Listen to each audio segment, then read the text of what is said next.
नमस्कार साथियों, कैसे हो आप लोग। एक बार आप सभी का फिर से स्वागत है राजस्थान के इतिहास और कला संस्कृति में। मैं आप लोगों के सामने लेकर आया हूँ राजस्थान के इतिहास का एक ऐसा पार्ट दोस्तों जहां से आने वाले हर एग्जाम में आपको एक पर्सन देखने को मिलेगा। चाहे फर्स्ट ग्रेड की वैकेंसी हो, सेकंड ग्रेड हो, पीटीआई हो, कंप्यूटर अनुदेशक की भर्ती हो, रीट एग्जाम हो, वीडियो एग्जाम हो, पटवारी एग्जाम हो, पुलिस का एग्जाम हो, सेट का एग्जाम हो, 10th और दोस्तों 12th प्लस ग्रेजुएशन लेवल का एग्जाम हो, आरएसपीडी का एग्जाम हो, सब इंस्पेक्टर का एग्जाम, हर एग्जाम में दोस्तों यहाँ से पर्सन पूछा जाएगा ही जाएगा। मैं गारंटी के साथ में आप लोगों से कहता हूँ। चले दोस्तों दोस्तों आप लोगों से हमने दोस्तों पिछले वाले वीडियो में चर्चा की थी कि राजस्थान में किस प्रकार से मराठों का आगमन होता है। बूंदी के साम्राज्य पर उन्होंने दोस्तों अपना कब्जा किया, फिर बाद में दोस्तों जयपुर के साम्राज्य की ओर वो आगे बढ़ते, जहां पर फिर हम दोस्तों बाद में चर्चा करेंगे दोस्तों जोधपुर के साम्राज्य की। लेकिन जयपुर का जो साम्राज्य था वहां पर मराठों का जो प्रवेश होता है उसका पार्ट नंबर 2 आप लोगों के सामने। पार्ट 1 हमने दोस्तों कंप्लीट कर लिया था, पार्ट नंबर 2 आप लोगों के सामने अब होता है दोस्तों तुंगा का युद्ध। मैं इसलिए पिछले वाले वीडियो की पृष्ठभूमि आपको बता देता हूँ। पिछले वाले वीडियो में हमने आप लोगों से चर्चा की थी दोस्तों, एक होता है दोस्तों राजमहल का युद्ध। किसका दोस्तों? राजमहल का दोस्तों जो युद्ध है दोस्तों ये होता है साहब जी टोंक में। क्या होता है दोस्तों? टोंक के पास एक जगह आती है जहां पर दोस्तों 1 मार्च, कब दोस्तों 1 मार्च दोस्तों 1746 ईस्वी को दोस्तों ये युद्ध होता है। इसके बाद में जो युद्ध होता है वो होता है दोस्तों किसका दोस्तों? बगरू का युद्ध। ठीक है दोस्तों, तो बगरू का युद्ध, बगरू का जो युद्ध होता है दोस्तों, बगरू का युद्ध ये होता है दोस्तों जयपुर में। कहा होता है दोस्तों?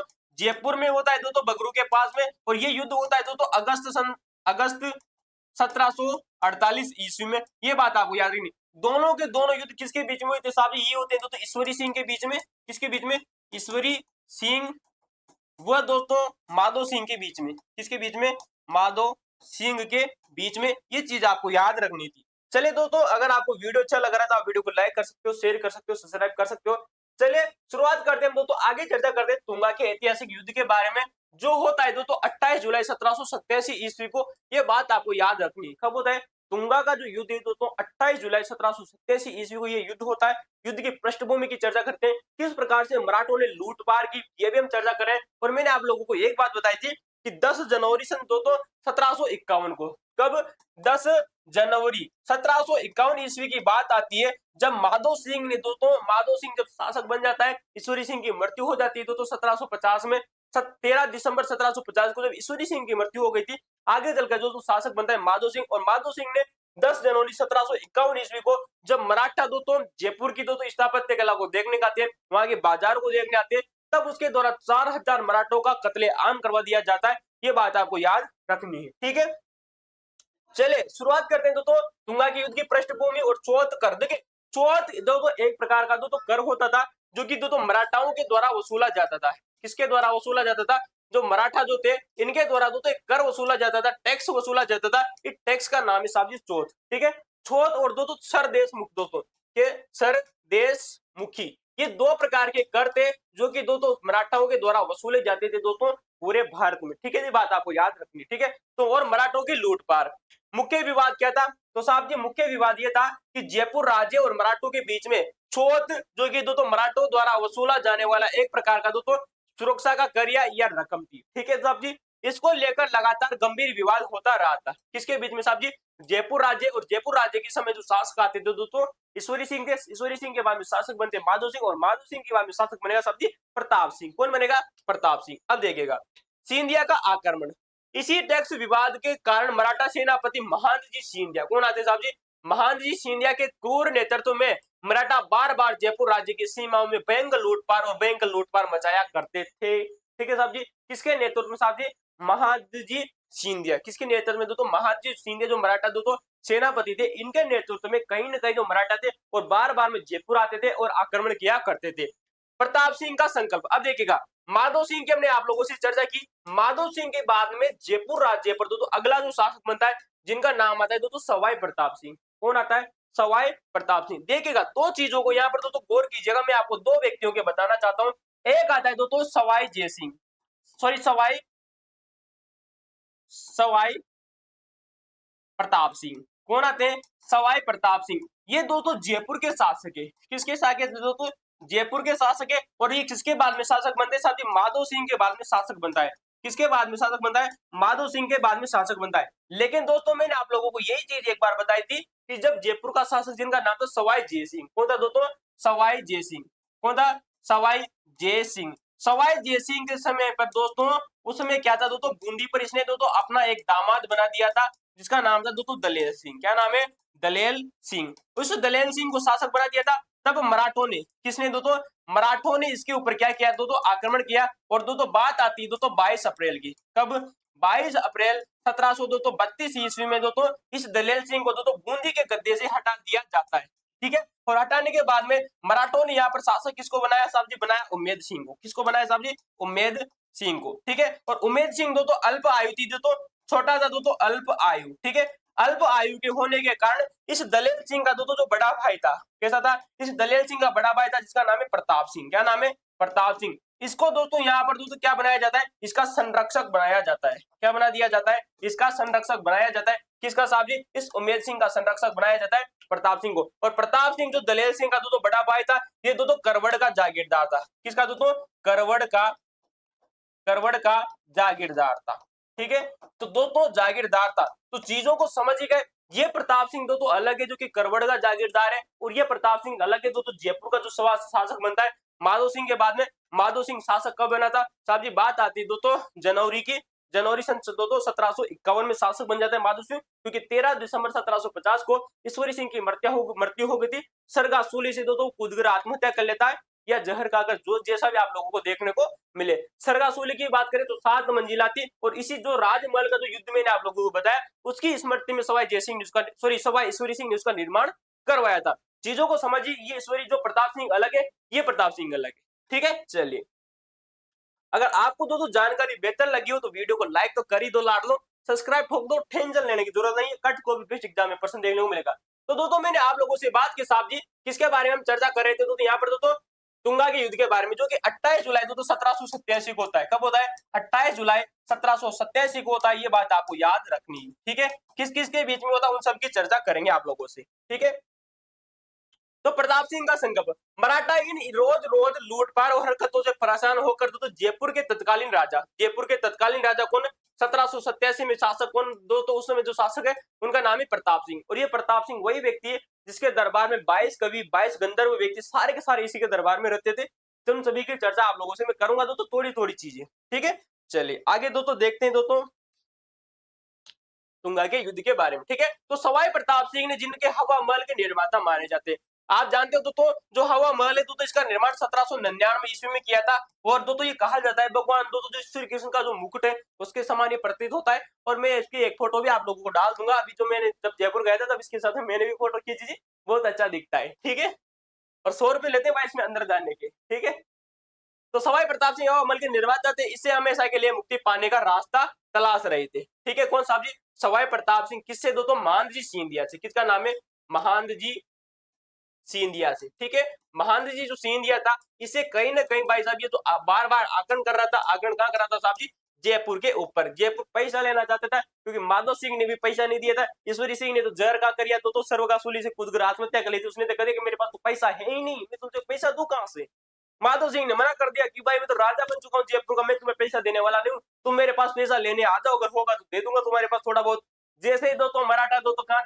जयपुर में एंटर मारते हैं, सारे के सारे गेट बंद करवा दिए जाते हैं। किसके द्वारा? माधो सिंह के द्वारा। और भाई साहब 4000 दोस्तों मराठों का कत्लेआम करा दिया जाता है। कब साहब जी? 10 जनवरी 1751 को। अब उसके बाद में शासक बने प्रताप सिंह। अब ये प्रताप सिंह भी कहीं ना कहीं मानजी सिंधिया से परेशान हो चुका था। अब देखते हैं राठौड़ कछवा गठबंधन। भाई साहब ये चीज इंपोर्टेंट याद रखना, कई बार आप लोगों से क्वेश्चन पूछा जा चुका है। जो तो राठौड़ों के बीच में और कछवाओं के बीच में, राठौड़ कौन है दोस्तों? ये राठौड़ वही दोस्तों जो मैंने आप लोगों को बताए थे, बीकानेर का राठौड़, और दोस्तों जोधपुर के राठौड़ वंश की मैं आप लोगों से चर्चा कर चुका था। ठीक है। और कछवा दोस्तों जो कि जयपुर के कहां है साहब जी? जयपुर के। मराठों की इस विशाल सैन्य शक्ति को अकेले हराना असंभव जानकर सवाई राजा प्रताप सिंह ने, किसने? सवाई प्रताप सिंह ने राजपुताने के एक बड़ा राजनीतिक और सैन्य संघ यानी अलायंस तैयार किया। राजपुताने का एक बहुत बड़ा संघ तैयार किया, जिसमें कहीं ना कहीं राठौड़ों को उसमें शामिल किया, साथ में जो कछवा जो राजा थे वो भी कहीं ना कहीं इसमें शामिल होते हैं। किसमें? इस संघ में। जोधपुर से गठबंधन। सवाई प्रताप सिंह ने मारवाड़ के दोस्तों राजा जोधपुर महाराजा विजय सिंह दोस्तों हाथ मिलाए और एक मजबूत सैन्य गठबंधन तैयार किया। एक क्वेश्चन आप लोगों को याद रखनी है कि सवाई प्रताप सिंह ने, किसने? सवाई प्रताप जो सिंह थे, इन्होंने दोस्तों राठौड़ से दोस्तों गठबंधन किया और दोस्तों राठौड़ों में दोस्तों जोधपुर के जो राठौड़ थे, इस जोधपुर के जो राठौड़ थे उनका नाम आता है साहब जी विजय सिंह। कौन आता है दोस्तों? विजय सिंह। इस विजय सिंह से क्या मिलाया साहब जी? हाथ मिलाया। ये बात आपको याद रखनी है, क्वेश्चन इंपोर्टेंट है कि सवाई प्रताप सिंह ने जोधपुर के किस राजा से संधि की थी, उसका नाम है साहब जी महाराजा विजय सिंह। ठीक है, इंपोर्टेंट है। चलिए, सहयोगी राशि भयो इस राजपूत संघ को दोस्तों मजबूत करने के लिए दोस्तों शिवपुर और करौली के शासकों ने भी अपनी अपनी सैनिक टुकड़ियां देकर पूरा सहयोग दिया। मैंने आप लोगों से कहा कि दोस्तों राजपूताने का एक बहुत बड़ा संघ आयोजित होने वाला था, जिसमें राठौड़ों को कहीं न कहीं दोस्तों जो राजस्थान की अन्य रियासतें थी वो भी दोस्तों इसमें शामिल होने वाली थी। साथ में जो जोधपुर के जो शासक जो इसमें शामिल होते हैं वो होते हैं दोस्तों विजय सिंह। लेकिन दोस्तों देखिएगा ये जो दोनों के दोनों जो रियासतें हैं वो आप लोगों से इंपोर्टेंट है भाई साहब। भविष्य में क्वेश्चन पूछा जाएगा आप लोगों से कि दोस्तों जब महाराजा सवाई प्रताप सिंह और दोस्तों जोधपुर के महाराजा विजय सिंह के बीच में समझौता होता है तो उसमें अन्य और भी शासक भाग लेते हैं, जिनमें दोस्तों शिवपुर की जो जागीरदार है उनका नाम याद रखना है और करौली के जो जागीरदार है उनका नाम आपको याद रखना है। करौली की अगर मैं आप लोगों से चर्चा करूं तो मैंने कल भी आप लोगों से चर्चा की थी कि दोस्तों जो करौली है इसका दोस्तों निर्माण किसने कराया था? दोस्तों विजयपाल के द्वारा। ठीक है, सॉरी दोस्तों इसने क्या बनाया था? तो अर्जुन पाल के द्वारा इसका निर्माण कराया गया था। किसके द्वारा? करौली की स्थापना की अगर मैं आप लोगों से बात करूं तो अर्जुन पाल ने। किसने? अर्जुन पाल ने 1348 ईस्वी को 1348 ईस्वी को कल्याणपुर बसाया था। क्या बसाया था? कल्याणपुर बसाया था। किसने बनाया था दोस्तों? अर्जुन पाल ने बसाया था, 1348 में बसाया था। और इसी कल्याणपुर को वर्तमान में क्या कहा जाता है साहब जी? इसे कहा जाता है दोस्तों करौली। क्या कहा जाता है? करौली। और इसे अपनी राजधानी भी बनाया था। क्या बनाया? राजधानी। और अर्जुन पाल के बाद में जो कई शासक होते हैं जिनमें जो सबसे प्रमुख आप लोगों को याद रखना है वो दोस्तों देखिएगा धर्मपाल द्वितीय। धर्मपाल द्वितीय ने दोस्तों 1650 ईस्वी में इसे अपनी राजधानी बनाया था। किसको दोस्तों? धर्मपाल सेकंड ने। धर्मपाल सेकंड ने 1650 ईस्वी को अपना क्या बनाया था दोस्तों? इसे दोस्तों राजधानी बनाया था। ये चीज आपको याद रखनी है। आर का मतलब हो जाएगा राजधानी। ठीक है, तो धर्मपाल सेकंड के द्वारा करौली को अपनी राजधानी बनाया जाता है 1650 में। ये सारी की सारी चर्चा में आप लोगों से चर्चा कर चुका था। अकबर के समय दोस्तों करौली का जो शासक था जिसका नाम है गोपाल दास प्रथम, और दोस्तों मोहम्मद शाह के दोस्तों जो समय जो करौली का जो शासक था उसका नाम है मोहम्मद दोस्तों गोपाल दास सेकंड, जिसे माही मराठी की उपाधि भी दी गई थी मोहम्मद शाह के द्वारा। तो सारी चीजें हमने आप लोगों से चर्चा की। तो देखिएगा कि साहब जी शिवपुर की जागीर और दोस्तों करौली के जो शासक है वो भी कहीं ना कहीं जो ये राठौड़ गठबंधन है, कौन सा? राठौड़ प्लस जो कछुआ गठबंधन है, खचवाहा, इसमें साहब जी क्या लेते हैं? साहब जी भाग लेते हैं। ठीक है, चीजों को समझिएगा। मुगल फौजदार का दल बदल। अब देखिएगा मुगल फौजदार का दल बदल। इस युद्ध में सबसे बड़ा टर्निंग पॉइंट यह था कि महान सिंधिया का अपना सगा साथी और मुगल फौजदार मोहम्मद बेग हमदानी भी सिंधिया को धोखा देकर एन वक्त पर राजपूतों के इस गठबंधन के साथ में आकर खड़ा हुआ है। भाई साहब भविष्य में क्वेश्चन पूछा जाएगा, भाई साहब लगा लो साहब जी, भविष्य का प्रश्न है, इंपॉर्टेंट है। मैं भविष्यवाणी करता हूं, भविष्य में तुमसे क्वेश्चन पूछा जाएगा कि जब राठौड़ों का और कछुआओं का तो गठबंधन हो रहा था जिसमें शिवपुर के दो राजा, करौली के राजा, जोधपुर के राजा ने किसका साथ दिया? सवाई प्रताप सिंह का साथ देते हैं। उसी समय दोस्तों महंत जी सिंधिया का साथ दे रहे थे जो थे दोस्तों मुगल सेनापति। कौन था दोस्तों? मुगल दोस्तों जो सेनापति था या दोस्तों मुगल फौजदार था, ये इसमें दोस्तों किसका भाग दे रहा था? दोस्तों इसका दोस्तों सहयोग कर रहा था। इसका क्या कर रहा था साहब जी? सहयोग कर रहा था, जिसका नाम आप लोगों को याद रखना है दोस्तों मोहम्मद बेग हमदानी। क्वेश्चन इंपोर्टेंट है साहब जी, मोहम्मद बेग हमदानी लगाओ भाई साहब इसको दोस्तों इंपोर्टेंट। मोहम्मद बेग हमदानी जो है ना, मोहम्मद बेग हमदानी, ये इसका साथ दे रहा है साहब जी, सिंधिया का साथ दे रहा है, लेकिन ये इसके साथ में धोखा कर देता है। कौन दोस्तों?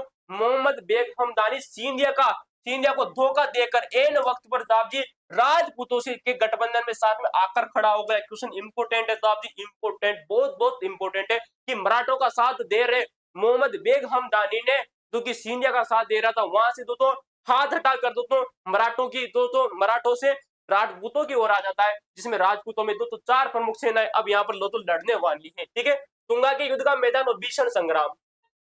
तो देखिएगा राजपूताने का तो इतिहास में ये जो महासंग्राम बहुत लड़ा गया। ठीक है, कब लड़ा गया साहब जी? 28 जुलाई 1787 को। कब लड़ा जाता है साहब जी? 28 जुलाई 1787 ईस्वी को दोस्तों ये लड़ा जाता है, इंपोर्टेंट है। और दोस्तों इसमें दोस्तों कौन कौन भाग लेते हैं अब देखिएगा, आइए जो कि इंपोर्टेंट है आप लोगों के लिए। ठीक है, 28 जुलाई 1717 को कौन कौन भाग लेते हैं देखिएगा? सवाई प्रताप सिंह। कौन? सवाई प्रताप सिंह। सवाई प्रताप सिंह के साथ में दोस्तों जोधपुर के जो शासक आते हैं जिनका नाम आपको याद रखना है साहब जी, विजय सिंह। कौन है दोस्तों? विजय सिंह। विजय सिंह के अलावा दोस्तों यहाँ पर जो शासक भाग लेते हैं, करौली का जागीरदार, करौली का शासक, प्लस दोस्तों शिवपुर का शासक। कौन सा दोस्तों?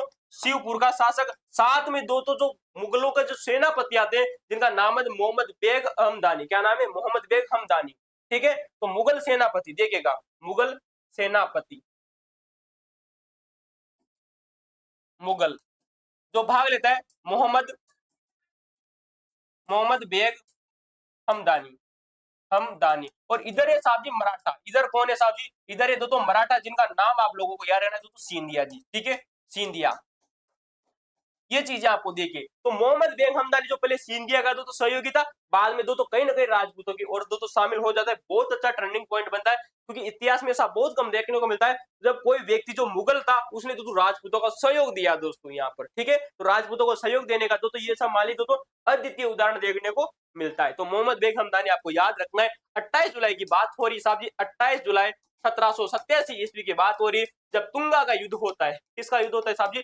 तुंगा का युद्ध। अब देखते हैं तुंगा के युद्ध में क्या क्या कर्मकांड होते हैं। ठीक है, चलिए युद्ध का दोस्तों स्थान, ये भीषण युद्ध दोस्तों इस युद्ध, ये युद्ध दोसा के पास लाल सोट के नजदीक तुंगा नामक स्थान पर लड़ा गया। कहां पर लड़ा गया साहब जी? लाल सोट। और लाल सोट ये वही स्थान है साहब जी जो कि कहां स्थित है साहब जी? दौसा में। कहां स्थित है साहब जी?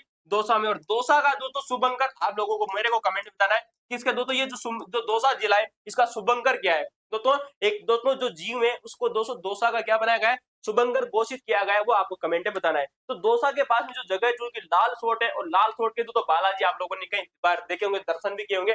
बोलो हनुमान जी महाराज की जय। अब देखो नजदीक तुंगा नामक स्थान पर ऐतिहासिक युद्ध में दोस्तों भाग लेते हैं आमने सामने की सेनाएं। एक तरफ दोस्तों मराठा सेनापति जिनका नाम है साहब जी महानंद जी सिंधिया। क्या नाम है दोस्तों?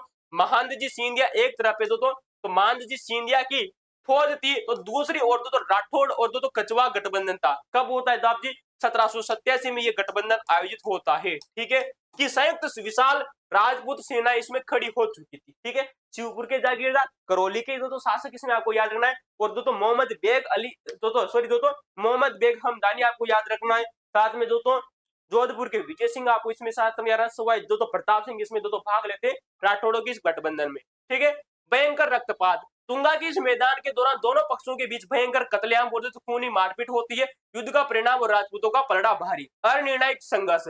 दूसरे दिन चले इस भयंकर और दोस्तों खूनी संघर्ष के बाद भी अंतिम रूप में युद्ध का कोई भी परिष्कृत परिणाम नहीं निकल सका। युद्ध अनिर्णायक रहा। भाई साहब क्वेश्चन पूछा जाएगा कि जो तुंगा का जो युद्ध होता है इसमें दोस्तों किसकी विजय हुई? मराठों की विजय होती है, या इसे दोस्तों राठौड़ों की, या साथ ही दोस्तों जो कचवा जो गठबंधन था इसकी विजय होती है? दोनों की दोनों विजय नहीं होती है। यहाँ पर दोनों यूं कह सकते हैं कि मराठा भी पावरफुल रहा, साथ में दोस्तों जो राजपूत है वो भी पावरफुल रहे। ठीक है, चीज में आपको समझ में आएगा।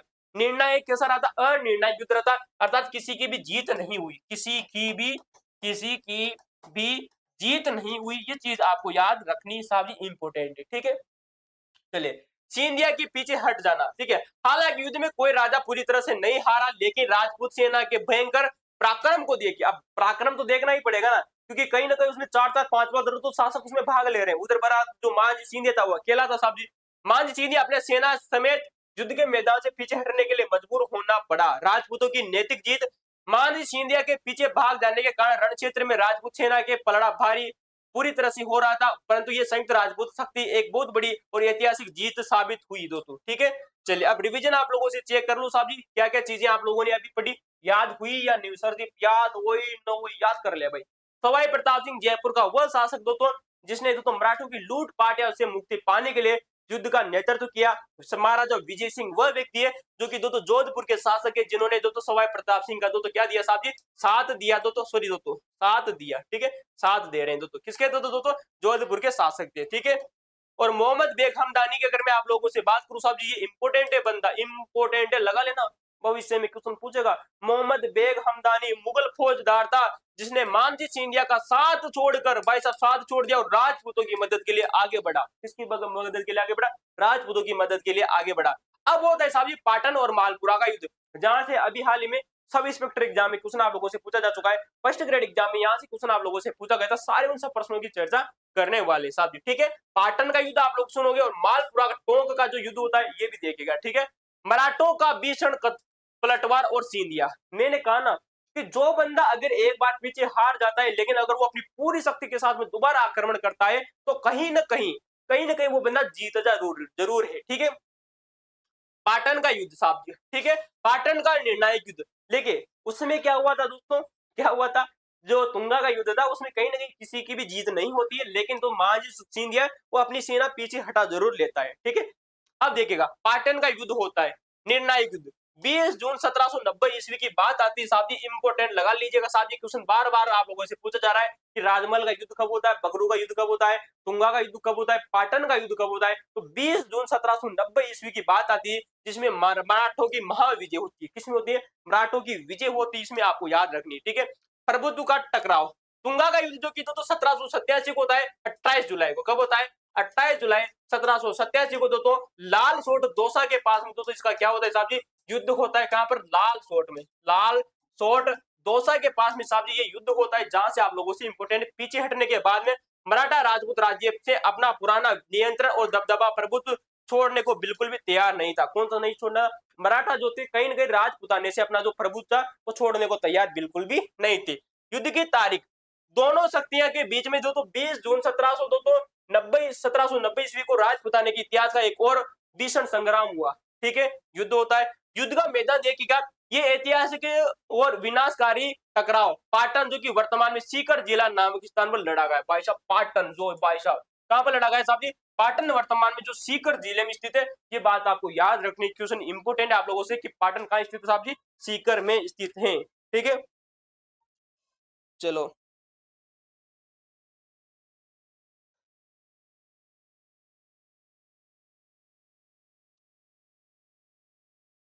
मराठों का अनिर्णायक जो तो जीत, तुंगा का दल बदल लेना, उत्तरी मराठा ने तो इस युद्ध में राजपूताना को पूरी तरह से तो शिकस्त दी और मराठों को एक दो तो निर्णायक विजय प्राप्त होती, मराठों की जीत हो जाती साहब जी।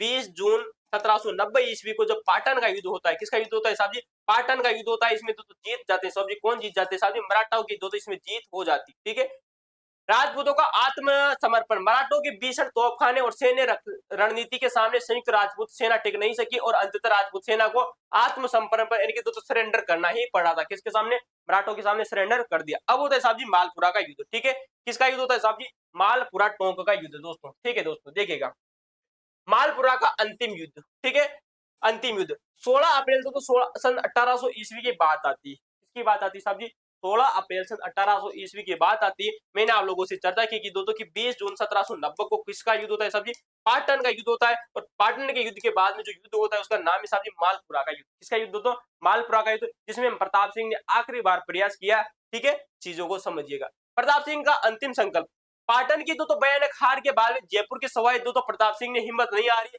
और मराठों से दो तो चुंगल से मुक्ति पाने के लिए उन्होंने तो आखिरी जोरदार प्रयास किया। मारवाड़ का तो पुनः साथ, इस अंतिम जंग के लिए तो उन्होंने एक बार फिर अपनी तो पुरानी मित्र शक्ति जोधपुर राज्य से सैनिक सहायता ली और गठबंधन प्राप्त किया। कहीं ना कहीं दो जो मालपुरा का जो युद्ध होता है उसमें भी दो सहायता कौन करते हैं, उसमें भी मारवाड़ के द्वारा इसमें सहायता की जाती है। ठीक है, युद्ध की तारीख 16 अप्रैल की बात आती तो 16 अप्रैल तो सन 1800 ईस्वी को दोनों पक्षों की तलवारें एक बार फिर आमने सामने खटक उठी, ठीक है, चीजों को समझिए। आ जाओ युद्ध का स्थान, ये स्थान तो नामक अंतिम मुकाबला टोंक में, मैंने आप लोगों से कहा कि दो ये मुकाबला क्या होता है साहब जी, टोंक इसमें स्थित होता है, जो कि दो मालपुरा नामक जो स्थान है साहब जी, इस मालपुरा नामक ऐतिहासिक दो रणभूमि संपन्न होता है। कब होता है साहब जी, 16 अप्रैल को। कब होता है, 16 अप्रैल सन 1800 ईस्वी की बात आती है, जब साहब जी मराठों के बीच में और सवाई प्रताप सिंह के बाद में एक बार फिर से दोस्तों टोंक जिले का जो मालपुरा स्थान है, यहाँ पर मालपुरा का युद्ध होता है, राजपूतों की पुनः पराजय। अब देखिए राजपूत इसमें पुनः हार जाते हैं। राजपूत सैनिकों के तो अदम्य साहस के बावजूद भी भाग्य से इस बार भी उनका साथ नहीं दिया। देखिए दोस्तों पाटन का जो युद्ध होता है, पाटन का युद्ध, इस पाटन के युद्ध में भी तो मराठा हार जाते हैं। मालपुरा का जो युद्ध होता है, इस मालपुरा के युद्ध में भी साहब इसकी क्या हो जाती है साहब जी, हार हो जाती है। ठीक है दोस्तों, ये बात आपको याद रखनी है। ठीक है, चलिए। और तुंगा के युद्ध में तो किसकी जीत हो जाती है, तुंगा के युद्ध में इनकी जीत होती है, राजपूतों की जीत होती है तो तुंगा के युद्ध में, तुंगा के युद्ध में इनकी जीत होती है। ठीक है, चलो अगला देखिएगा युद्ध का दूरगामी परिणाम और विनाश की तो संधि, जयपुर का आत्मसमर्पण, मालपुरा के दोबारा मात खाने के बाद में जयपुर राज्य के तो पास मराठों के सामने झुकने के अलावा कोई और रास्ता शेष नहीं बचा था। पुनः अपमानजनक संधि, लगातार सैन्य और आर्थिक रूप से टूटने के कारण अंततः जयपुर राज्य को पुनः मराठों के साथ में बेहद कड़ी और अपमानजनक समझौता करना पड़ा। ठीक है, भारी हर्जाना, इस संधि के तहत जयपुर को पुनः भारी भरकम छूत और हर्जाना देना स्वीकार करना पड़ा, जिससे राज्य को पूरी तरह से कमजोर कर दिया था। ठीक है, पाटन का युद्ध एक बार रिवीजन चेक कर लेते हैं साथी। 20 जून 1790 ईस्वी को पाटन जो कि सीकर में स्थित है, कहां स्थित है? सीकर में। यहाँ पर ये युद्ध होता है, पाटन का युद्ध जिसमें मराठों की सॉरी राजपूतों की हार हो जाती है। ठीक है, सवाई प्रताप सिंह जिन्होंने अपनी वह शासक जिसे अपनी मृत्यु से पहले तक मराठों से मुक्ति पाने के लिए लगातार संघर्ष पड़ा। मालपुरा का युद्ध की बात करें 16 अप्रैल सन 1800 ईस्वी की बात होती है। मालपुरा का युद्ध की टोंक में होता है, कहां स्थित होता है? टोंक में। इसमें भी कहीं ना कहीं मराठों की हार हो जाती है। ठीक है, सॉरी मराठों की नहीं, राजपूतों की हार होती है, मराठा इसमें भी जीत जाते हैं। जयपुर और जोधपुर अलायंस, वह संयुक्त राजपूत शक्ति जो तुंगा से लेकर मालपुरा की युद्ध तक मराठों के साथ में मिलकर खड़ी हुई थी। और तुंगा का युद्ध कब होता है साथियों? ये भी मैंने आप लोगों से बात की थी 1787 को। कब 1787 ईस्वी की बात आती है ठीक है, जब ये युद्ध आयोजित होता है, तुंगा का युद्ध। ठीक है, चलिए चीजें आप लोगों को समझ आ रही भाई दोस्तों? ठीक है, 28 जुलाई की हमने आप लोगों से बात की कि 28 जुलाई 1787 ईस्वी को लाल छोट दौसा के पास में तुंगा का युद्ध होता है। ठीक है, चलिए, लेकिन इसमें जीत होती है मराठों की। किसमें? इसमें तुंगा के युद्ध में। अंतिम संधि, कृष्णा कुमारी का विवाद और राजपूत रियासतों का टकराव और इतिहास का सबसे काला अध्याय। अब देखिएगा, यहाँ से आप लोगों से हर बार एग्जाम में एक प्रश्न देखने को मिला है साहब जी, इंपोर्टेंट लगा लीजिएगा। भविष्य में भी यहाँ से आप लोगों से क्वेश्चन बनेगा ही बनेगा साहब जी। ठीक है साहब जी, अगर आप एक बार चर्चा करना चाहो तो मैं आप लोगों से कुछ महत्वपूर्ण चीजों की चर्चा करूंगा, लेकिन अंत में चर्चा करेंगे। ठीक है, कृष्णा कुमारी का विवाद। देखिए, एक कृष्णा कुमारी हमने आप लोगों से पहले भी बताई कि जो कि सवाई जयसिंह की पुत्री थी, जिसका विवाह दलेल सिंह से हुआ था। दलेल सिंह जो कि करवड़ का जागीरदार सालिम सिंह का क्या था बेटा था जिसे बूंदी का राज्य दिलाया गया था, किसके द्वारा? सवाई जयसिंह के द्वारा। तो एक कृष्णा कुमारी वो है, ये कृष्णा कुमारी ये जो कि मेवाड़ की राजकुमारी। किसकी राजकुमारी साहब जी? मेवाड़ की राजकुमारी। आइए हम चर्चा करते हैं कृष्णा कुमारी का विवाद को लेकर। राजपूत रियासतों का टकराव और इतिहास का सबसे काला अध्याय माना जाता है राजपूताने का बहुत ही भयंकर काला अध्याय माना जाता है। बात आती है सन 1810 ईस्वी के। कब 1810 ईस्वी की बात आती है। मुख्य पात्र सगाई का पहला घटनाक्रम देखिएगा। राजकुमारी कृष्णा कुमारी, ये मेवाड़ के शासक जिनका नाम आता है महाराणा भीम सिंह। क्या नाम आता है साहब जी? याद रखना जो कृष्णा कुमारी आती है, ये कृष्णा कुमारी ये कहाँ की रानी, सॉरी कहाँ की बेटी है? बेटी है साहब जी मेवाड़ की। किसकी? मेवाड़ आप इसे सामान्य उदयपुर के नाम से जानते हैं। वहां के शासक थे महाराणा भीम सिंह। कौन है? महाराणा भीम सिंह की इनकी एक बेटी का नाम आता है, जिसका नाम आता है साहब जी कृष्णा कुमारी। डॉटर किसकी साहब जी? डॉटर है, पुत्री है किसकी? भीम सिंह की। किसका नाम है? कृष्णा कुमारी। ये अत्यंत सुंदर और योग्य पुत्री थी। सुंदर थी यानी ब्यूटीफुल थी, और योग्य तो भाई थी इनमें कहीं ना कहीं जो वो एबिलिटी थी। ठीक है, पहली सगाई मारवाड़, कृष्ण कुमारी का रिश्ता सबसे पहले मारवाड़ के जोधपुर के तत्कालीन राजा भीम सिंह के साथ में पक्का हुआ। देखिए, ससुरा जी का नाम भी भीम सिंह और दामाद का नाम भी भीम सिंह है। देखिएगा, पहले जो सगाई होती है वो होती साहब जी मारवाड़ में। तो कृष्णा कुमारी का पहला रिश्ता साहब जी मारवाड़ में होता है, जोधपुर में, जहाँ के तत्कालीन राजा थे जिनका नाम आता है साहब जी भीम सिंह। किसका नाम आता है साहब जी? भीम सिंह। चीजों को देखिएगा, मेवाड़ के जो शासक है उनका नाम है भीम सिंह। क्या नाम है साहब जी?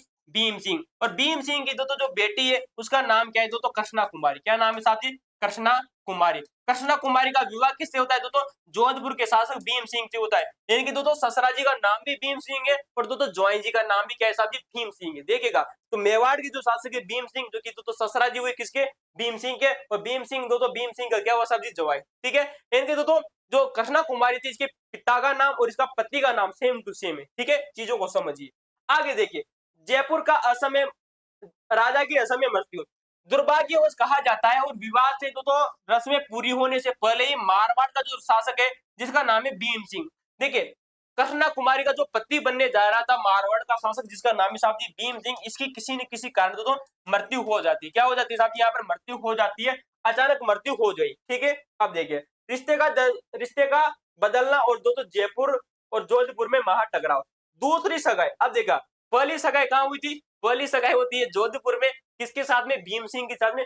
दूसरी सगाई जब भीम सिंह की मृत्यु हो गई तो मारवाड़ के राजा की मृत्यु के बाद मेवाड़ के महाराणा भीम सिंह है। देखो मेवाड़ के महाराणा भीम सिंह है जो कि कृष्ण कुमारी के क्या थे साहब जी, पिता थे। तो कृष्ण कुमारी के का रिश्ता जयपुर के एक और नए और विलासी शासक जगत सिंह द्वितीय के साथ में तय कर दिया जाता है। ये जगत सिंह दो तो सेकंड वही व्यक्ति है जब मैंने आप लोगों से पता की थी कि इस जगत सिंह सेकंड के द्वारा महान जी जो अरे सॉरी दोस्तों माधो सिंह था जयपुर के शासक, क्या नाम है साहब जी, रुको रुको रुको भाई,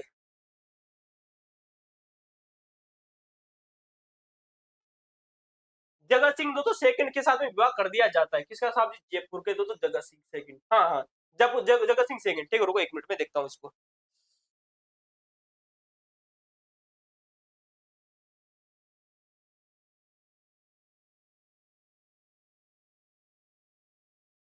तो ये जगत सिंह सेकंड नहीं है भाई, ये जगत सिंह सेकंड कर दिया इसने, दो तो गलती कर दी इसने। जगत सिंह दो तो प्रथम ही है, दो तो जगत सिंह नहीं सेकंड नहीं है, केवल जगत सिंह के दो तो साथ में यहाँ पर विवाह कर दिया जाता है जो कि जयपुर के शासक है। एक जगत सिंह सेकंड दो तो मैंने आप लोगों को पहले बताया जो कि दो तो मेवाड़ का शासक था, वो दो तो अलग है, ठीक है। मेवाड़ का जो जगत सिंह दो तो जो सेकंड था जिसने दो तो जयपुर के शासक माधो सिंह की दो तो सहायता की थी, किसमें साहब जी, युद्ध में या मराठों से दो तो विजय दिलाने के लिए, या मराठों से तो उसने क्या माना था, तो सहायता मांगी थी, किसने, जगत सिंह सेकंड जो कि मेवाड़ का शासक था। तो मान सिंह की आपत्ति, मारवाड़ की गद्दी पर बैठे नए राजा जिसका नाम है साहब जी मान सिंह। देखिए भीम सिंह की मृत्यु हो चुकी है, भीम सिंह की मृत्यु के बाद में, किसकी मृत्यु के बाद में, भीम सिंह की मृत्यु के बाद में, भीम सिंह की तो मृत्यु हो जाती है जो कि तो मारवाड़ का शासक था। इसकी मृत्यु के बाद में साहब जी यहाँ पर मारवाड़ में नया शासक बनता है जिसका नाम है साहब जी मान सिंह। क्या नाम है साहब जी, ये मान सिंह वो नहीं है तो भाई जो जयपुर का शासक है, ये मान सिंह वो है तो जो कि मारवाड़ का शासक है जो कि भीम सिंह के बाद में शासक बनता है। तो भीम सिंह के बाद में शासक बने मान सिंह ने इस बदले हुए रिश्ते को पूरी तरह से मारवाड़ का घोर अपमान माना और उनका तर्क था कि कृष्णा कुमारी मारवाड़ के घर की ही बहू बनने वाली थी, इसलिए उसका विवाह अब मारवाड़ में ही होना चाहिए। ये भी तो सही बात है, कहीं ना कहीं तो मेवाड़ के शासक को छोड़ना सोचना चाहिए था कि जब मैंने अपनी बेटी की सगाई मारवाड़ के शासक भीम सिंह से कर दी, अगर उसकी मृत्यु हो जाती है तो कहीं ना कहीं जो उसका विवाह कहीं ना कहीं मारवाड़ में होना चाहिए था। लेकिन उन्होंने कहा तय कर दिया साहब जी, जयपुर के शासक जगत सिंह से तो तय कर दिया। तो ये जगत सिंह से के नहीं है, तो केवल जगत सिंह है, ठीक है। तो इस जगत सिंह से कर दिया, ठीक है। तो उन्होंने अपना अपमान मान लिया, युद्ध का ऐलान। इस बात से नाराज होकर तो जोधपुर के राजा मान सिंह ने जयपुर और जो मेवाड़ की पर आक्रमण करने का जो तो पक्का निश्चय कर लिया। और जयपुर के शासक जिनका नाम है जो तो जगत सिंह, क्या नाम है साहब जी, जगत सिंह, और मेवाड़ के शासक जिनका नाम है साहब जी भीम सिंह, क्या नाम है, भीम सिंह, ठीक है। निश्चय कर लिया जिससे जयपुर और जोधपुर के बीच युद्ध की स्थिति बन गई, ठीक है। अमीर खां पिंडारी और तो मराठों का क्रूर हस्तक्षेप। अब कहीं ना कहीं मराठा भी तो अपना जो आक्रमण करने की तो निश्चय कर चुके थे, क्योंकि भाई साहब वो मालपुरा के युद्ध में जीत जाते हैं, पाटन के युद्ध में जीत जाते हैं, कौन, मराठा। तो उन्होंने सोचा कि कहीं ना कहीं हम भी इस बार आक्रमण करने की कोशिश करते हैं। इस भीषण आपसी पारिवारिक विवाद और तनाव के कारण एक बार फिर मराठों और तो कुख्यात अमीर खां पिंडारी, इस बंदे का नाम आपको याद रखना है, अमीर खां पिंडारी को, जो कि दोनों मेवाड़ और मारवाड़ की कमजोरी आंतरिक स्थिति में खुलकर टांग अड़ाने, इनके हस्तक्षेप करने का सुनहरा मौका मिल गया। किसको साहब जी, मराठों को भी तो मौका मिल चुका है, क्योंकि जो जयपुर राज्य है वो कहीं ना कहीं जोधपुर राज्य से क्या कर रहा है। देखिए सोचिए, तुंगा के युद्ध में जहां पर जोधपुर के जो शासक है विजय सिंह किसका साथ देते हैं, जयपुर के शासक दो समय प्रताप सिंह का। यानी कि कहीं ना कहीं उससे पहले दो जो जोधपुर था और जो मारवाड़ था, सॉरी दो जोधपुर प्लस जो जयपुर था, इसके बाद में गठबंधन बना हुआ था, इनका बीच में समझौता हो रहा था। अब दोस्तों देखिए आपस में एक दूसरे से क्या कर रहे हैं, लड़ाई कर रहे हैं। तो कहीं ना कहीं दोस्तों फायदा कौन उठाएगा, मराठा भी इस चीज का फायदा उठाएंगे और जो अमीर खां पिंडारी था वो भी इसका फायदा उठाने वाला था, ठीक है। तो पिंडारी का तो मेवाड़ में डेरा, मारवाड़ के राजा मान सिंह का पक्ष लेते हुए तो मारवाड़ के शासक तो मान सिंह का पक्ष किसने लिया साहब, अमीर खां पिंडारी ने। किसने, अमीर खां पिंडारी ने मारवाड़ की जो शासक थे तो मान सिंह जो कि भीम सिंह की मृत्यु के बाद में शासक बनते, उसका पक्ष लेते हैं। और खूंखार पिंडारी ने, नेता अमीर खां पिंडारी ने अपनी लुटेरी सेना के साथ में मेवाड़ यानी कि उदयपुर के बीच सीमा में तो घुसकर अपना डेरा डाल लिया। और उदयपुर का जो शासक कौन है, जिसका नाम है साहब जी भीम सिंह, क्या नाम है, भीम सिंह, ठीक है, याद रखना। पिंडारी को दो भयानक शर्तें। अब देखिए पिंडारी ने साहब जी आक्रमण कहां कर दिया साहब जी, उदयपुर में। जोधपुर तो कर ही रहा है साहब जी मेवाड़ के ऊपर वो आक्रमण, लेकिन पिंडारी ने भी आक्रमण कर दिया और दो शर्तें यहां पर रखी। अमीर खां पिंडारी ने लाचार मेवाड़ महाराणा भीम सिंह के सामने दो बड़े क्रूर और तो सख्त विकल्प रखे। या तो वो राजकुमारी की तो शादी हर हाल में जोधपुर के राजा मान सिंह से करते। किससे करते साहब जी, जोधपुर के राजा मान सिंह से या तो अपनी पुत्री कृष्णा कुमारी का विवाह कर दे, जो कि भीम सिंह के बाद में शासक बना था मान सिंह, या तो उसका विवाह उससे कर दे, या फिर कृष्णा कुमारी की हमेशा के लिए ही हत्या कर दिया जाए। अगर कृष्णा कुमारी ही न रहेगी तो मामला कहीं वहीं का वहीं पर खत्म हो जाएगा। न जगत सिंह तो उससे विवाह करेगा, न तो मान सिंह उससे विवाह करेगा, तो कहीं ना कहीं मामला वहीं पर खत्म होने वाला था। ठीक है। मेवाड़ को उजाड़ने की धमकी, पिंडारी ने साफ शब्दों में चेतावनी दी थी कि यदि इन दोनों के बीच में से कोई भी बात नहीं मानी तो वह अपनी सेना से पूरी तरह से मेवाड़ के राज्य को लूट कर अपनी तरह उजाड़ देगा या नष्ट कर देगा। अब जहर का प्याला भिजवा दिया जाता है साहब जी मान सिंह के द्वारा, सॉरी दोस्तों भीम सिंह के द्वारा, और विवाद का दर्दनाक अंत कर दिया जाता है। ठीक है। जो विवाद चल रहा था तो जोधपुर और जयपुर के बीच में, और जयपुर और मेवाड़ और जोधपुर के बीच में, सारा का मामला हत्या कर दी जाती है। बात आती है साहब जी 21 जुलाई सन 1810 को। कब की बात आती है साहब जी? 21 जुलाई सन 1810 ईस्वी का आपको समय याद रखना है दोस्तों, जब कृष्णा कुमारी को क्या दे दिया जाता है साहब जी? जहर दे दिया जाता है। ठीक है। लाचार पिता का फैसला, अपने राज्य को तो पिंडारियों, जो कि अमीर खां पिंडारी था, उसे बचाने प्लस मराठों की लूट मार से बचाने तथा राजपुताने के इस भयंकर युद्ध को टालने के लिए उसने मेवाड़ के महाराणा के पास इसके अलावा कोई और रास्ता ही नहीं बचा था कि वो अपनी बेटे को जहर दे दे। जहर देकर आत्म बलिदान, अंततः तो मात्र 16 वर्ष की आयु में राजकुमारी कृष्णा कुमारी को जहर यानी कि विष का प्याला पीने के लिए साहब जी मजबूर होना पड़ा था। ये क्वेश्चन आप लोगों से बन सकता है भाई साहब, बहुत शानदार प्रश्न है दोस्तों। दोस्तों जो कृष्णा कुमारी की दोस्तों जो आयु थी, कृष्णा कुमारी की मात्र 11 दोस्तों मात्र 16 वर्ष की आयु में, मात्र 16 वर्ष की आयु में से दोस्तों जहर दे दिया जाता है, जहर दे दिया जाता है। बात कब आती है साहब जी? 21 जुलाई सन 1810 को। कब? 21 जुलाई सन 1810 ईस्वी की बात आती है, जब कृष्णा कुमारी को दोस्तों जहर दे दिया जाता है इनके पिता के द्वारा, जिनका नाम है दोस्तों भीम सिंह। क्या नाम है? भीम सिंह। किसके कहने पर दिया था साहब जी? अमीर खां पिंडारी के कहने पर दिया था। किसके कहने पर? अमीर खां पिंडारी, आपको नाम याद रखना है। ठीक है। तो अमीर खां पिंडारी के कहने पर इसको दोस्तों जहर दे दिया जाता है। मात्र 16 वर्ष की आयु थी इस लड़की।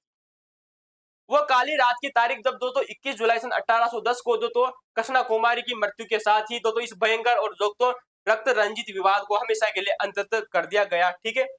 इतिहास का सबसे बड़ा काला अध्याय, एक दोस्तों बेकसूर राजकुमारी की यह दर्दनाक हत्या राजस्थान के इतिहास में मराठा और पिंडारियों के बराबर हस्तक्षेप तथा राजपुताने की आपसी फूट का सबसे बड़ा कलंकित और काला अध्याय मानी जाती है। क्वेश्चन आप लोगों से बन सकता है कि राजपुताने का सबसे कलंकित अध्याय कौन सा था? तो कृष्णा कुमारी की हत्या कर देना भीम सिंह के द्वारा मात्र 16 वर्ष की आयु में। ठीक है।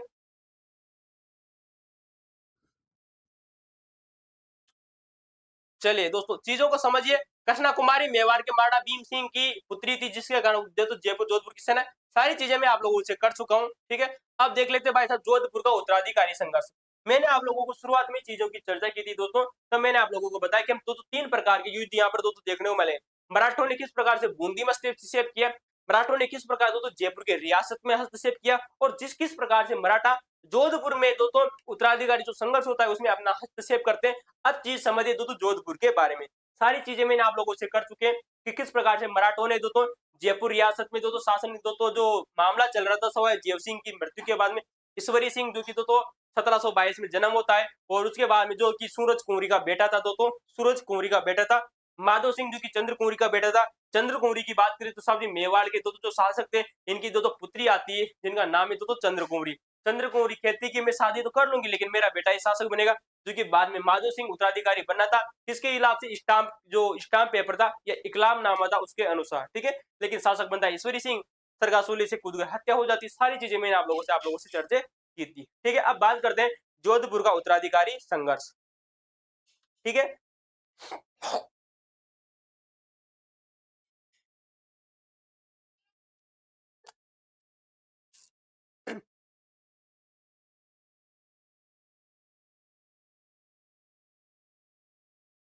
ओए ओए कहाँ जा रही हो?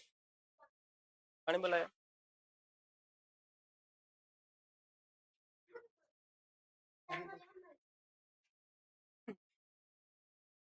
चलिए दोस्तों एक बार फिर से दोस्तों हम जल्दी जल्दी चर्चा कर लेते हैं तो जोधपुर राज्य के उत्तराधिकारी संघर्ष और मारवाड़ के विभाजन के बारे में। बात आती है दोस्तों 1749 से 1756 ईस्वी की बात आती है, जब ये दोस्तों यहाँ पर मामला चर्चा में आता है। चाचा भतीजे की जंग। देखिए भक्त सिंह बनाम वर्सेस राम सिंह। तो एक आता है तो बख्त सिंह और बनाम तो शासक जिनका नाम है साहब जी राम सिंह। कौन है? राम सिंह। राम सिंह सेकंड जो कि जयपुर का शासक नहीं, ये तो राम सिंह है जो कि जोधपुर का शासक है। संघर्ष की जड़, जोधपुर के महाराजा अभय सिंह के भाई बख्त सिंह और अपने भाई को गद्दी से हटाकर स्वयं जोधपुर का राजा बनना चाहता था। कौन दोस्तों? जो बख्त सिंह था दोस्तों, ये इस अभय सिंह को जो किसका भाई था, इस अभय सिंह को गद्दी से हटाकर स्वयं राजा बनना चाहता था। कौन? साहब जी बख्त सिंह। ठीक है। राम सिंह का राज्यारोहण, जून 1749 ईस्वी में अभय सिंह की मृत्यु हो गई। दोस्तों किसकी मृत्यु हो गई? दोस्तों अभय सिंह जो कि जोधपुर के राजा थे, इनकी मृत्यु हो जाती है जून 1749 ईस्वी में। और इसकी मृत्यु के बाद में इसका जो बेटा है जिसका नाम है दोस्तों राम सिंह, ये गद्दी पर बैठता है। ठीक है। और इसका जो राम सिंह अभय सिंह है, इसका भाई का नाम है दोस्तों बख्त सिंह। क्या नाम है दोस्तों? बख्त सिंह। ठीक है। सत्ता पलट, नवंबर 1750 ईस्वी को गद्दी पर बैठते ही दोस्तों राम सिंह को उसके चाचा जो कि बख्त सिंह थे दोस्तों एक भीषण युद्ध में परास्त कर दिया और उसने दोस्तों जोधपुर की गद्दी हत्या ली। अब देखिए शासक कौन बनता है? अभय सिंह की मृत्यु के बाद में उसका जो बेटा है वो दोस्तों राम सिंह जी उसकी गद्दी पर बैठता है। लेकिन जो अभय सिंह का जो भाई था जिसका नाम है बख्त सिंह, जो कि दोस्तों राम सिंह का चाचा था, इस अभय सिंह ने दोस्तों क्या किया साहब जी? अपने भतीजे को गद्दी से हटा दिया। ठीक है। तो बख्त सिंह ने राम सिंह को गद्दी से हटा दिया जाता है और शासक कौन बन जाता है? भगत सिंह, सॉरी दोस्तों बखत सिंह। ठीक है। कब दोस्तों? बात आती है दोस्तों नवंबर 1750 की। और ये टाइमिंग पीरियड वही व्यक्ति जब वही पीरियड चल रहा है दोस्तों जब 1750 को दोस्तों 13 दिसंबर 1750 को ईश्वरी सिंह की मृत्यु हो जाती सरगासूली से कूदकर। वही दोस्तों समय वही है दोस्तों जब आपस में दोस्तों तीनों के तीनों में दोस्तों मराठों ने भाग लिया था। ठीक है।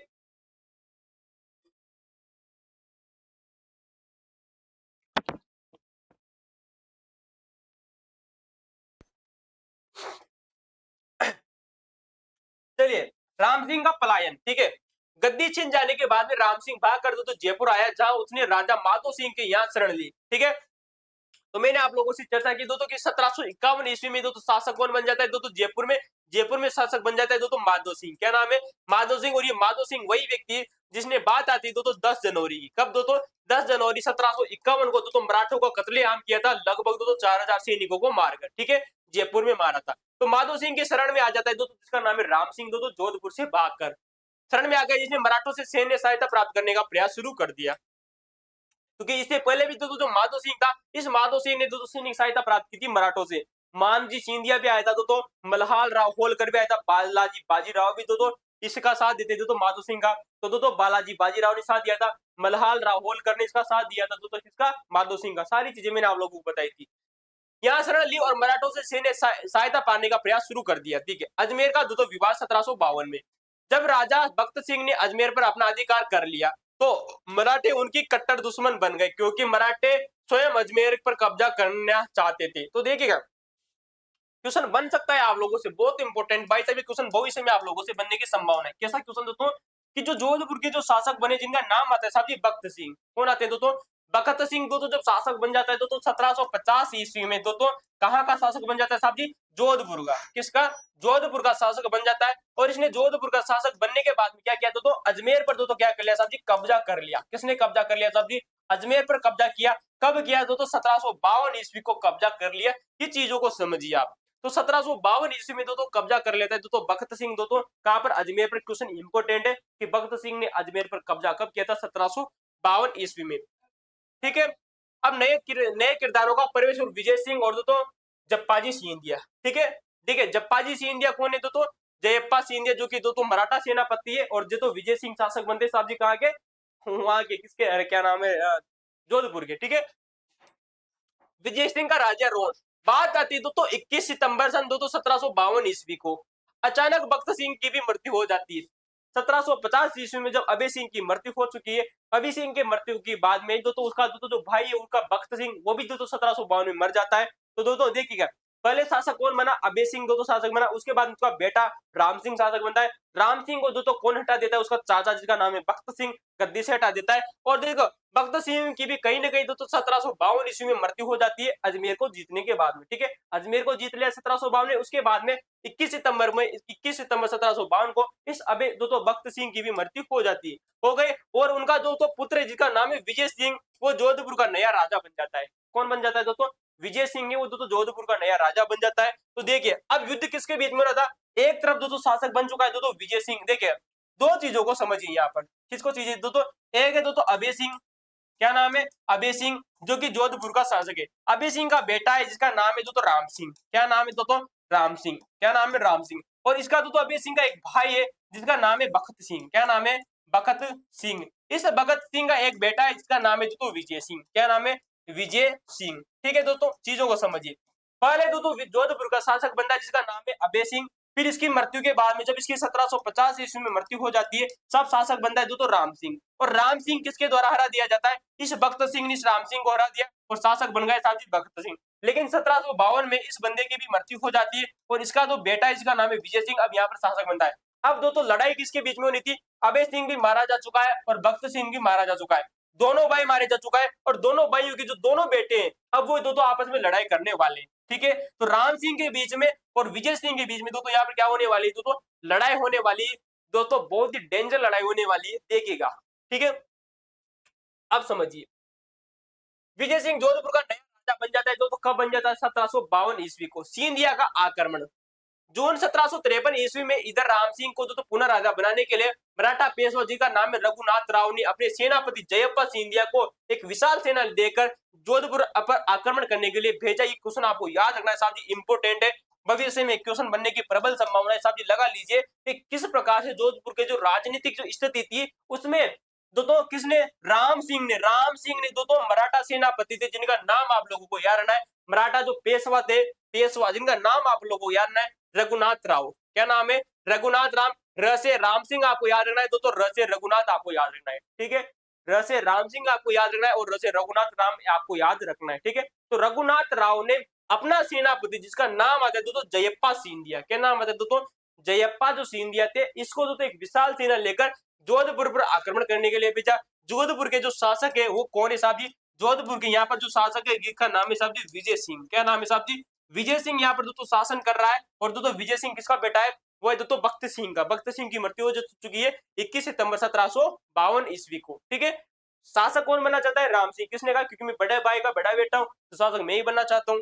देखिएगा, मेड़ता के पास में भीषण युद्ध, 15 सितंबर 1753 ईस्वी को मेड़ता के मैदान में मराठों और राजा विजय सिंह के बीच भयानक युद्ध होता है, जिसमें विजय सिंह दोस्तों बुरी तरह पराजित हो जाता है। किसकी दोस्तों, विजय सिंह की दोस्तों इसमें हार हो जाती है। कब दोस्तों, 15 सितंबर 1753 ईस्वी को, 15 सितंबर 1753 ईस्वी को यहाँ पर विजय सिंह की हार हो जाती है, क्योंकि जयप्पा जो सिंधिया है वो दोस्तों यहाँ पर दोस्तों विजय सिंह को हरा देता है। नागौर के दुर्ग में शरण, हारने के बाद में विजय सिंह ने जान बचाकर नागौर की तरफ भागा और उन्होंने दोस्तों नागौर के किले में शरण ली। क्वेश्चन इंपोर्टेंट है साहब जी, इंपोर्टेंट है, बहुत में इंपोर्टेंट लगा लीजिएगा कि जिस प्रकार से जयप्पा सिंधिया ने आक्रमण किया किसके ऊपर, दोस्तों जोधपुर के राठौड़ों के ऊपर, जहां पर जो शासन कर रहा था उसका नाम है साहब जी विजय सिंह। कौन है, विजय सिंह यहाँ पर शासन कर रहा है साहब जी। जब बात होती है दोस्तों कि दोस्तों कहां पर आक्रमण होता है, और दोस्तों ये जो विजय सिंह है इसकी हारने के बाद में हार हो जाती है 1753 ईस्वी में। हारने के बाद में जान बचाकर दोस्तों जो नागौर का जो किला है यहाँ पर जाकर ये शरण लेता है। क्वेश्चन इंपोर्टेंट है कि विजय सिंह ने कहां पर शरण ली थी, नागौर के किले में जाकर शरण ली थी। ठीक है, फरवरी 1756 में ऐतिहासिक दोस्तों संधि और दो मारवाड़ का बंटवारा। लंबे समय तक दोस्तों इस किले पर दोस्तों गिरने के बाद में विजय सिंह ने मराठों के साथ में मुकाबला करने की स्थिति में नहीं रहे और वे संधि करने के लिए दोस्तों फरवरी 1756 ईस्वी में दोनों पक्षों के बीच में संधि हुई, जिसकी मुख्य शर्तें निम्नलिखित आप लोगों के सामने। कब संधि कब होती है, 1756 में दोस्तों, 1756 में दोस्तों शासक है दोस्तों जिनका नाम है राम सिंह प्लस मराठा। कौन है, मराठा, मराठा प्लस इधर शासक जिसका नाम है विजय सिंह। क्या नाम है साहब जी, विजय सिंह। इन दोनों के बीच में क्या हो जाती है दोस्तों, संधि हो जाती है। क्या हो जाती है, संधि। ठीक है, और 1753 ईस्वी में दोस्तों विजय सिंह ने शरण कहां ली थी दोस्तों, नागौर के दुर्ग में शरण ली थी। कहां ली थी, नागौर के दुर्ग में। ठीक है, चलिए संधि की शर्तें क्या क्या रखी जाती है। अजमेर पर कब्जा मराठों का हो जाता है। भाई साहब, अजमेर पर मराठों का कब्जा सामरिक रूप से अत्यंत महत्वपूर्ण अजमेर और गढ़बीटली दुर्ग, जो कि जिसे तारागढ़ दुर्ग कहा जाता है, ये पूरी तरह से मराठों के सीधे अधिकार में सौंप दिए गए। भाई साहब, क्वेश्चन आप लोगों से पूछा जा सकता है कि मराठों का अजमेर पर कब्जा किस संधि के तहत में पूरी तरह से कब्जा हो चुका था अजमेर के ऊपर। तो अजमेर के ऊपर तो 1756 ईस्वी की जो संधि आती है, जो कि जोधपुर के शासक राम सिंह प्लस मराठा प्लस विजय सिंह के बीच में संधि होती है, इस पर तो मराठों का कब्जा हो जाता है। क्योंकि अजमेर को किसने जीता था? अजमेर जो था ना, इसे बख्त सिंह ने जीता था। और बख्त सिंह ने इसे कब जीता था? 1752 ईस्वी में। तो बख्त सिंह ने इसे जोधपुर में मिला लिया था। किसको? इस अजमेर को जोधपुर में मिलाया था। किसने मिलाया था साहब जी? इस बख्त सिंह ने इसको जोधपुर में मिलाया था 1752 ईस्वी को। ये चीज मैंने आप लोगों को थोड़ी देर पहले बताई थी। तो मराठा भी कहीं ना कहीं अजमेर पर क्या चाहते थे? आक्रमण करना चाहते थे और अपने कब्जे में करना चाहते थे। अब ये 1756 की संधि होती है, इसके तहत में अजमेर कहीं ना कहीं मराठों के सीधे नियंत्रण में आ चुका है। क्वेश्चन आपको याद रखना है, इंपोर्टेंट है। ठीक है। मारवाड़ को दो भागों में बांट दिया गया और मारवाड़ पूरी तरह से दो हिस्सों में बढ़ जाता है। राम सिंह का हिस्सा जालोर सभी। अब देखो क्वेश्चन देखा कि राम सिंह को कौन सा हिस्सा मिलता है और विजय सिंह को कौन सा हिस्सा मिलता है। ठीक है।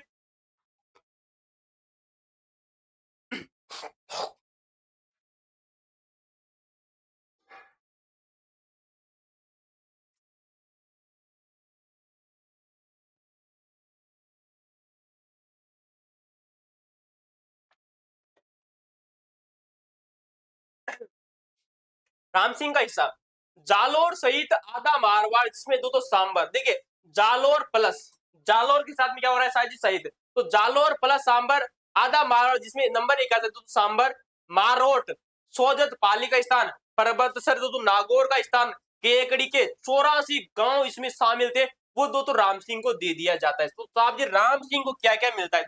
राम सिंह को मिलता है जालोर। क्या मिलता है?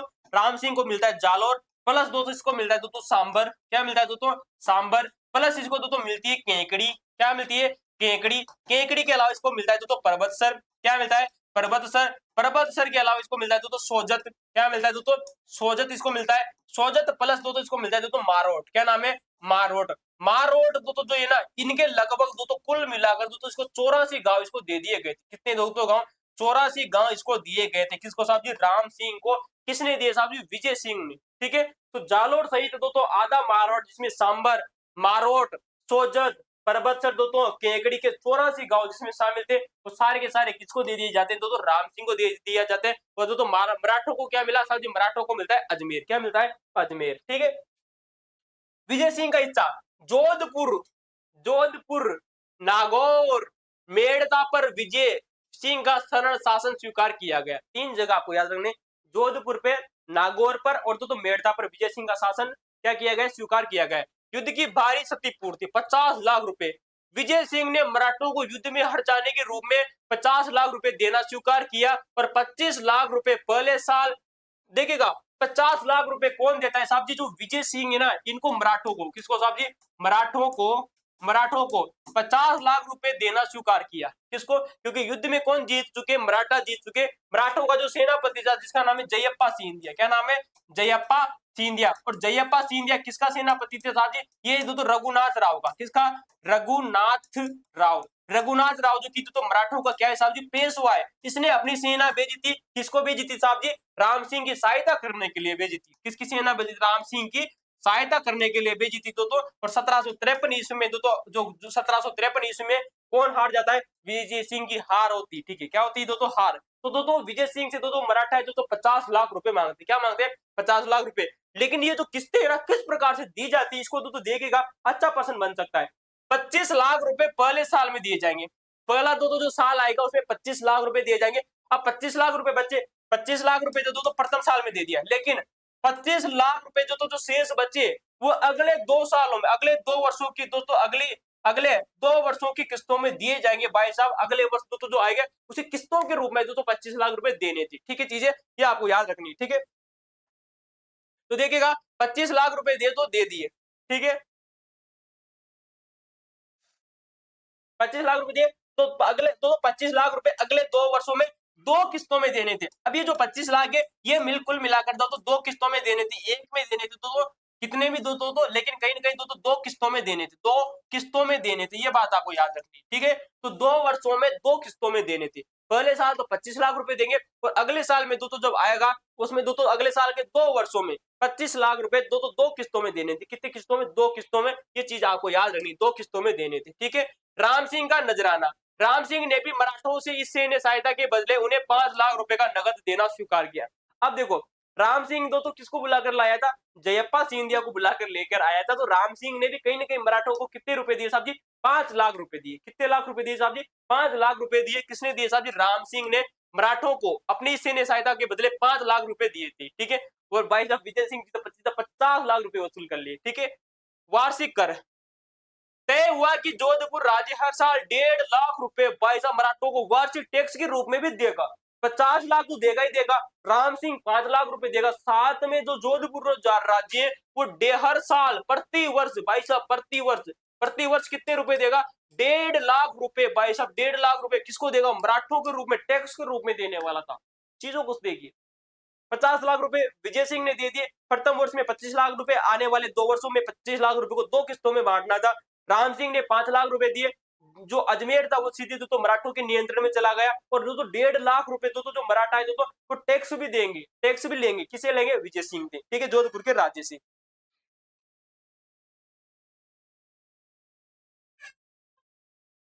ठीक है। अगले देखिएगा, सीमा सुरक्षा के नियम। यदि राम सिंह कभी भी विजय सिंह की राज्य सीमा का उल्लंघन या अतिक्रमण करता है तो विजय सिंह उसके खिलाफ स्वतंत्र सैनिक कार्रवाई करने के लिए पूरी तरह से आ जाता। यदि कहीं ना कहीं अगर राम सिंह ने आक्रमण किया किसके ऊपर? विजय सिंह के ऊपर, तो या नहीं, या राम सिंह के ऊपर आक्रमण करता है विजय सिंह, तो पूरी तरह से स्वतंत्र है। वो चाहे तो आक्रमण कर सकता है। भला किसका होने वाला था? साहब मराठों का भला होने वाला था। ठीक है। और मैंने आप लोगों को चर्चा की राम सिंह। ठीक है। पूरे राजस्थान में मराठा और पिंडारी वर्चस्व, आर्थिक बर्बादी, लगभग सभी राज्यों में प्रवेश। जोधपुर के इस बड़ी उल्लंघन के साथ साथ तो राजस्थान की लगभग सभी छोटी बड़ी रियासतों में मराठों का आंतरिक अस्तित्व, लूटपाट का दौरा पूरी तरह से शुरू हो चुका था। केवल 2 अपवाद पूरे राजस्थान में केवल बीकानेर और जैसलमेर ऐसे 2 भाग्यशाली राज्य थे जो अपनी भौगोलिक स्थिति के कारण मराठों की इस भयंकर लूटपाट से पूरी तरह से बचे रहे। भाई साहब क्वेश्चन लगाओ, भाई साहब भविष्य का वाला प्रश्न लगा लो। भविष्य में क्वेश्चन आएगा, 100% गारंटी में आप लोगों को देता हूं। क्या गारंटी देता हूं साहब जी? क्वेश्चन आप लोगों से पूछा जाएगा, राजस्थान की ऐसी कौन सी 2 राजपूत रियासतें थी जहां पर मराठाओं की तो उसमें वर्चस्व हुआ ही नहीं, तो इनके मराठों ने उसमें भाग ही नहीं लिया। एक ही तो बीकानेर रियासत, एक आती तो जैसलमेर रियासत। बीकानेर और जैसलमेर ऐसे 2 भाग्यशाली राज्य थे जो अपनी भौगोलिक स्थिति के कारण मराठों की इस भयंकर लूट मार से पूरी तरह से बचे रहे थे। यानी कि मराठों ने बीकानेर और जैसलमेर में घुसने ही नहीं दिया गया था। किसको? मराठों को। ठीक है। तो बीकानेर और जैसलमेर 2 रियासतें थी जहां पर मराठों ने एक दो चुटकी भर नमक भी नहीं ले पाई जहां से। ठीक है, चीजें आपको याद रखनी। अच्छा क्वेश्चन बनेगा भाई सब। पिंडारी दलों का उदय। आगे चलकर मराठों ने ही पुराने सहयोगी रहे पिंडारियों ने भी अपने स्वतंत्र लुटेरे दल संगठित कर लिए और पूरे राजस्थान में भयंकर कत्लेआम और लूटपाट शुरू कर दी गई थी। ठीक है। अमीर का पिंडारी आप लोगों को याद रखना, जिसने कृष्णा कुमारी को जहर देने की घोषणा करवा दी थी भीम सिंह के कहने पर। ठीक है। और बात आती 21 जुलाई सन 1810 को। कब? 21 जुलाई सन 1810 ईस्वी को। 1810 ईस्वी को अमीर का पिंडारी ने कृष्णा कुमारी को जहर देने के लिए कहा था। किसी भीम सिंह को जहर दे दिया गया था मात्र 16 वर्ष की आयु में। ठीक है। उसकी मात्र 16 वर्ष की आयु थी। मात्र छोटी सी नाबालिग लड़की थी जिसको जहर दे दिया जाता है। भाई साहब उस जमाने की चीजें देखिए। भीम सिंह जो था एक बहुत बड़ा आदमी, 50 वर्ष की बंदे की उम्र थी। उसमें 16 साल की करीब कन्या से विवाह करने के लिए तैयार है। भयंकर आर्थिक कंगाली। राजस्थान रियासत पहले ही बहुत अमीर नहीं थी और मराठों और पिंडारियों के बार बार जाने वाली इस अत्यंत चोट और वसूली से राजपुताने की आर्थिक स्थिति पूरी तरह से तबाह और बहाल कर दी गई थी। ठीक है। ये चीजें आपको याद रखनी है। अगर आप एक बार देखना चाहो तो देख सकते हो। फरवरी सन 1756 ईस्वी में थोड़ा एक बार रिवीजन चेक कर ले भाई आप लोगों से। रिवीजन देख लो भाई। आज का अंतिम रिवीजन आप लोगों के सामने। राम सिंह और भक्त सिंह के बीच में मारवाड़ के चाचा भतीजे ने जिसकी आपसी गद्दी पर लड़ाई मराठों को जोधपुर पूरी तरह से स्थापित कर दिया था। मेड़ता का युद्ध होता है 15 सितंबर 1753 में। क्वेश्चन आप लोगों को याद रखना है इंपोर्टेंट है कि मेड़ता का युद्ध कब होता है? 15 सितंबर को। कब? 15 सितंबर 1753 ईस्वी को, जिसमें जयप्पा सिंधिया ने विजय सिंह को हरा दिया था। और जो विजय सिंह के साथ ही ये विजय सिंह यहाँ से भाग करके कहाँ चला जाता है? नागौर के दुर्ग में जाकर छिपकर बैठ जाता है। ठीक है। तो मेड़ता का युद्ध होता है 15 सितंबर 1753 ईस्वी को होता है, जिसमें जयप्पा सिंधिया ने विजय सिंह को हरा दिया और विजय सिंह भाग करके कहाँ चला गया था? नागौर के दुर्ग में छिपकर बैठ जाता है। अब देखिए आगे चल के दोस्तों यहाँ पर एक संधि होती है जिसका नाम है साहब 1756 के फरवरी 1756 की संधि। किसकी? फरवरी 1756 की संधि आयोजित होती है जिसमें ऐतिहासिक समझौता हुआ जिसके तहत अजमेर मराठों के मिला। किसको मिला साहब जी? अजमेर वो मराठों के कब्जों में चला गया और मारवाड़ को 2 टुकड़ों में बांट दिया गया। ठीक है। राम सिंह को 84 गांव मिलते हैं जालोर के सहित में। जालोर सहित प्लस 84 गांव किसको मिलते हैं दोस्तों? राम सिंह को मिलते हैं। जबकि दोस्तों जोधपुर, नागौर और दोस्तों एक और दोस्तों शहर आता है जिसका नाम है मुझे याद नहीं आ रहा दोस्तों, जोधपुर, नागौर और दोस्तों एक और क्षेत्र था, मेड़ता था सही था ना, मेड़ता। 50 लाख का हर्जाना राम दोस्तों विजय सिंह ने, किसने दोस्तों? विजय सिंह ने मराठों को 50 लाख रुपए हर्जाना दिया दोस्तों। प्रथम वर्ष में 25 लाख रुपए और उसके बाद के 2 वर्षों में 25 लाख रुपए 2 किस्तों में। ठीक है। 1.5 लाख रुपए वार्षिक कर देना भी तो स्वीकार कर लिया। ठीक है। बीकानेर और जैसलमेर 2 ऐसी रियासतें थी जहां पर कहीं न कहीं मराठों का प्रवेश ना मात्र रहा, यानी कि मराठों का प्रवेश हुआ ही नहीं दोस्तों। बीकानेर में और दोस्तों जैसलमेर 2 रियासतें थी दोस्तों जहां पर मराठों का प्रवेश नहीं हुआ। ठीक है। पिंडारियों का संकट मराठों के बाद में राजस्थान को दोस्तों पूरी तरह से लूटने वाली नई खुफार शक्ति जिसने रियासतों को पूरी तरह से कंगाल कर दिया वो थी दोस्तों पिंडारी। तो ये थी दोस्तों हमारी कहीं न कहीं जिस प्रकार से मराठों ने दोस्तों राजस्थान की राजनीति में हस्तक्षेप किया और दोस्तों कहीं न कहीं दोस्तों बूंदी का साम्राज्य, जयपुर का साम्राज्य, जोधपुर के साम्राज्य को सभी को तबाह कर दिया। ठीक है। इस वजह से कहा जाता है इस पाठ से दोस्तों हमें एक ही शिक्षा मिलती है कि कहीं भी हमें दोस्तों आपस में लड़ाई नहीं करनी चाहिए। अगर हमें हमारे बीच में लड़ाई होती है तो हम दोनों व्यक्तियों को देखिए समझना आपको है और समझना मेरे को है, तो क्यों ना हम आपस में ही दोस्तों एक दूसरे से सलाह कर ले। हम तीसरे व्यक्ति को लेकर आएंगे तो तीसरे व्यक्ति का भला होगा। अब दोस्तों तीसरे व्यक्ति का भला होगा, समझना अपन दोनों को है, तो क्यों ना हम दोनों आपस में समझ लेते हैं। यही चीज दोस्तों वर्तमान में दोस्तों लागू है। अगर हम आज अगर दोस्तों किसी भी दोस्तों 2 भाइयों के बीच में या 2 परिवारों के बीच में, 2 किसी भी अनजान व्यक्तियों के बीच अगर आपस में दुश्मनी हो जाती है, वो पुलिस के पास में चले जाते हैं। भला किसका होता है साहब जी? पुलिस का। अपनी जेबें भर लेती है, कोर्ट में जाते हैं, कोर्ट में भी पैसा बर्बाद होता है। बेहतर है आप दोस्तों अपने घर पर दोस्तों चीजों को समझिए। हमें इतिहास से दोस्तों कहीं न कहीं सबक लेना चाहिए कि इस प्रकार की जो घटनाएं हो चुकी है उनसे हमें सबक लेना चाहिए कि उन्हें अपने जीवन में पुनः दोहराना नहीं चाहिए। बाकी आज के लिए इतना ही। अगर वीडियो अच्छा लगा तो आप वीडियो को लाइक कर सकते हो, शेयर कर सकते हो, सब्सक्राइब तो कर ही लीजिए।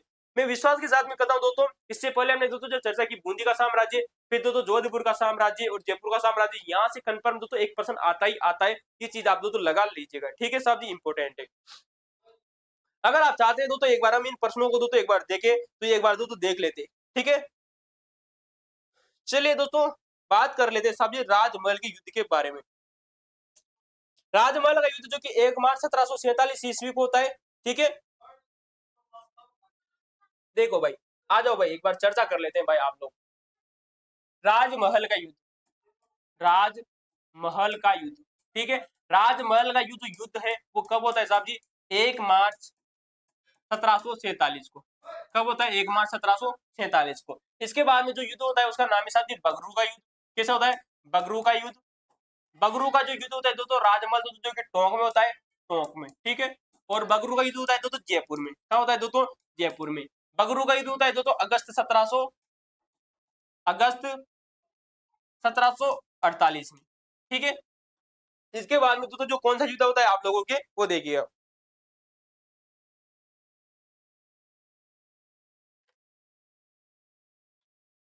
अब इसके बाद में दोस्तों जो युद्ध होता है आप लोगों के साथ तुंगा का युद्ध जो कि 28 जुलाई 1787 को होता है। किसका हुआ था दोस्तों? तुंगा का युद्ध। तुंगा का युद्ध। तुंगा का युद्ध आप लोगों से होता है दोस्तों तुंगा। ठीक है। लालसोट दौसा में। कहां पर होता है दोस्तों? लालसोट दौसा। क्या होता है दोस्तों? लालसोट दौसा में तुंगा का युद्ध होता है। कब होता है साहब जी? 1787 को। ठीक है। 1787 को 28 जुलाई की बात आती है। 28 जुलाई 1787 ईस्वी को तो ये युद्ध होता है तुंगा का युद्ध। तुंगा के युद्ध के बाद में जो युद्ध होता है उसका नाम है तो पाटन का युद्ध। किसका होता है दोस्तों? पाटन का युद्ध। पाटन का युद्ध जो होता है दोस्तों ये सीकर में होता है दोस्तों। सीकर में क्या होता है? पाटन का युद्ध सीकर में होता है और युद्ध होता है दोस्तों 20 जून 1790 ईस्वी को। ठीक है। और इसके बाद में जो युद्ध होता है उसका नाम है दोस्तों मालपुरा टोंक का युद्ध। मालपुरा का युद्ध। मालपुरा टोंक में दोस्तों कहा था टोंक में। और युद्ध होता है दोस्तों सन 1880 ईस्वी को। कब होता है दोस्तों? 1880 को। सन 1800 ईस्वी को। और कब होता है दोस्तों? डेट एकदम फिक्स आपको याद रखनी है तो 21 जुलाई को। नहीं नहीं रुको रुको भाई, रुको 16 अप्रैल को दोस्तों। कब दोस्तों? 16 अप्रैल सन 1800 ईस्वी को दोस्तों ये मालपुरा का युद्ध होता है। इसके बाद में जो युद्ध आपको याद रखना है दोस्तों, जो कि बहुत ही शानदार युद्ध मैं आप लोगों से चर्चा करूं, कृष्णा कुमारी की मृत्यु आप याद रख सकते हो दोस्तों, कृष्णा कुमारी की मृत्यु, कृष्णा कुमारी विवाद। कृष्णा कुमारी विवाद की अगर मैं आप लोगों से चर्चा करूं साहब, 21 जुलाई को, कब, 21 जुलाई सन 1810 ईस्वी की बात आती है। और इसके बाद में जो युद्ध होता है उसका नाम साहब मेड़ता का युद्ध। कैसा होता है दोस्तों, मेड़ता का युद्ध, मेड़ता का युद्ध। और मेड़ता का युद्ध कब होता है साहब जी, आप लोगों से तो पता है दोस्तों 1753 ईस्वी को, कब, 1753 ईस्वी की। और पूरी एग्जैक्ट अगर आप डेट आप देखना चाहो तो दोस्तों देख सकते हो